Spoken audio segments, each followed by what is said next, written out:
My lords, my great-grandfather, Mikhail, was a deputy in Stalin's war cabinet.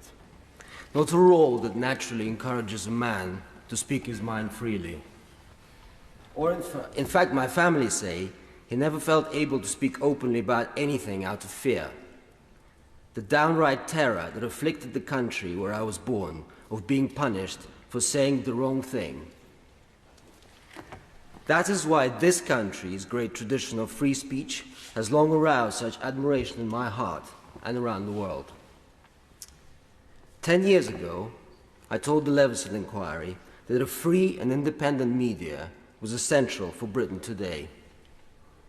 It has been alarming since then to see the erosion of free speech that is taking place here.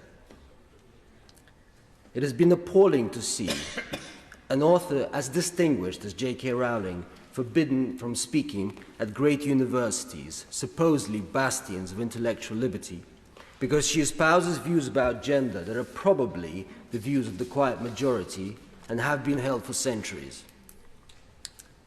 It was shocking that Coutts Bank decided that Nigel Farage was no longer suitable to be a customer, not because he was insolvent, but simply because they did not like his views on Brexit. I'm aware that these examples may tempt your lordships to conclude that I'm some kind of reactionary or even conservative. So let me say, in the spirit of Voltaire, I equally support the right of Jeremy Corbyn to his views on Hamas. I may find those views repellent, but I will defend his right to hold them. It is not just the left that is guilty of cancel culture.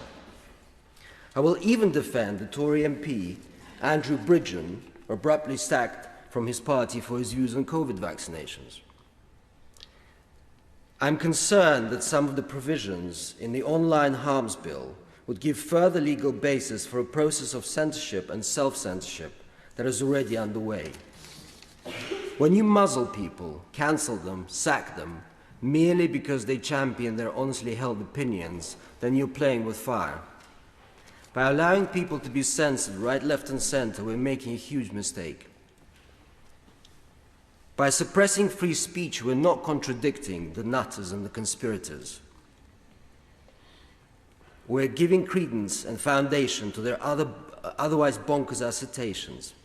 Worst of all, we're allowing the most deadly enemies of freedom to claim an equivalence between cancel culture in Britain and the suppression of free speech around the world. There are too many countries where you can be jailed for your views, where journalists are shot, including, sadly, Russia. Your lordships, I have read industrial quantities of falsehoods about myself in the last 2 years. But at least I live in a country where journalists don't fear for their lives. Those authoritarian regimes are growing in number, and we must not give them the propaganda win of pointing at us and saying, "What about you?" Because believe me, your lordships, that is what they're saying. Why the hell is the BBC trying to boulderize Fawlty Towers, one of its finest creations? Why can't we mention the war? Why are they trying to sandpaper all Dal? Why can't we say the word fat? Have attitudes really changed so fast? Around the world, people are noticing what is happening and are saying, look at Britain, the home of Western liberal values. Look at what happens in Britain today if you say or think something about human biology that used to be pure common sense.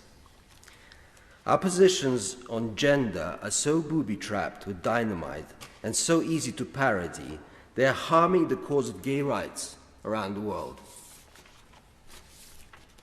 We are giving our enemies precisely the stick they need to beat us with. They aren't laughing with us anymore, your lordships. They're laughing at us. And it is worse than that, because freedom is indispensable to our national creativity. The freedom to be comically outrageous contributed to the national sense of fun.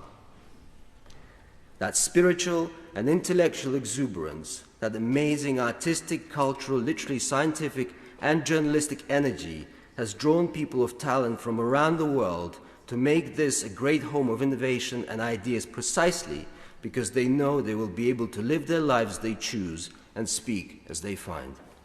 My lords, we would be insane to throw away these freedoms.